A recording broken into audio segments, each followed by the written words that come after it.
धर्मराज युधिष्ठिर कहने लगे, हे कृष्ण, वैशाख मास के कृष्ण वैशाख मास के शुक्ल पक्ष की एकादशी का क्या नाम है तथा उसकी क्या कथा है? इस व्रत की क्या विधि है तथा इसको कैसे करना चाहिए, सो आप विस्तार पूर्वक कहिए। भगवान श्री कृष्ण कहने लगे, हे धर्मराज, मैं आपसे एक कथा कहता हूँ जिसको महर्षि वशिष्ठ जी ने श्री रामचंद्र जी से कही थी। एक समय श्री रामचंद्र जी वशिष्ठ ऋषि के पास जाकर बोले, हे गुरुदेव, कोई ऐसा व्रत बताइए जिससे समस्त पाप और दुख नाश को प्राप्त हो जाएं। मैंने सीता जी के वियोग में बहुत दुख भोगे हैं और अतः आप कोई ऐसा व्रत बतलाइए जिससे मेरा दुख दूर हो। महर्षि वशिष्ठ बोले, हे राम, आपने बहुत सुंदर प्रश्न किया है।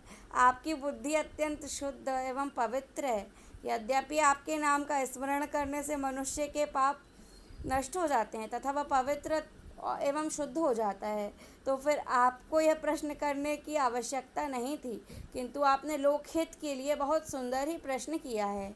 वैशाख मास की जो एकादशी आती है उसका नाम मोहिनी एकादशी है। इस एकादशी का व्रत करने से मनुष्य के सब पापों का नाश होता है तथा दुख छूटकर मोह जाल से मुक्त हो जाता है। अतः यह व्रत दुखी मनुष्यों को आवश्यक रूप से करना चाहिए। इससे मनुष्य के सब पापों और दुखों का नाश को प्राप्त हो जाते हैं।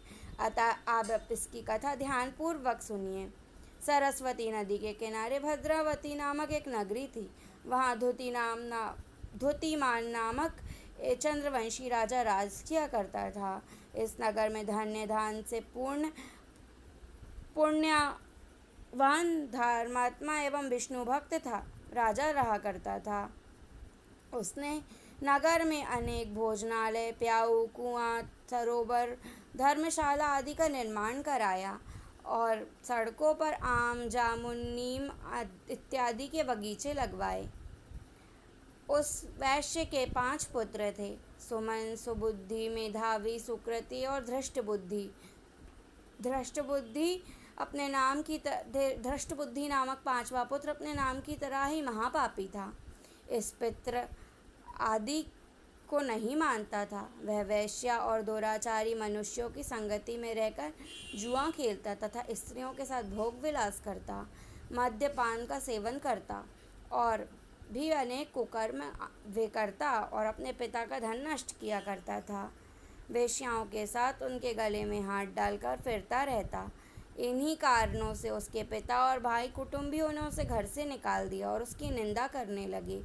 घर से निकाल देने के बाद वह गहने और कपड़े बेचकर निर्वाह करने लगा। जब सब धन नष्ट हो गया तब वैश्या और दुष्ट संगति साथियों ने भी उसका साथ छोड़ दिया। अब वह भूख और प्यास से तड़पकर चोरी करने लगा। एक बार वह पकड़ा गया, परंतु कर्मचारियों ने वैश्य का पुत्र जानकर उसे छोड़ दिया।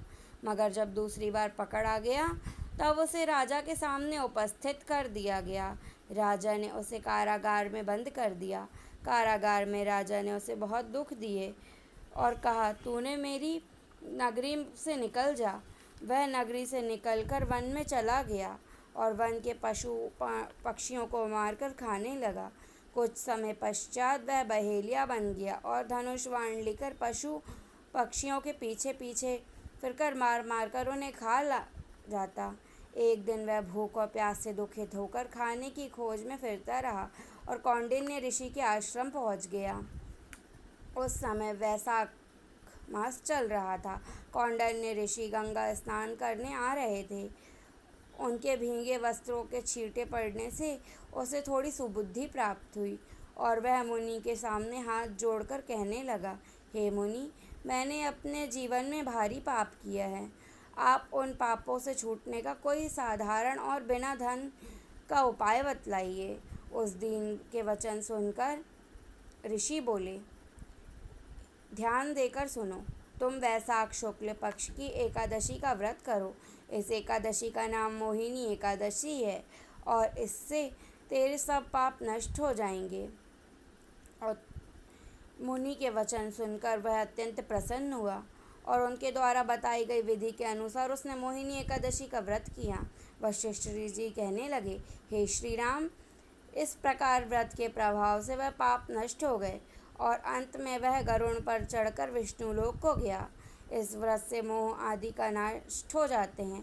संसार में इस व्रत से श्रेष्ठ कोई अन्य व्रत नहीं माना जाता। व्रतों में एकादशी सर्वश्रेष्ठ व्रत है। इसके महात्म्य पढ़ने अथवा सुनने से 1000 गोदान का पुण्य प्राप्त होता है।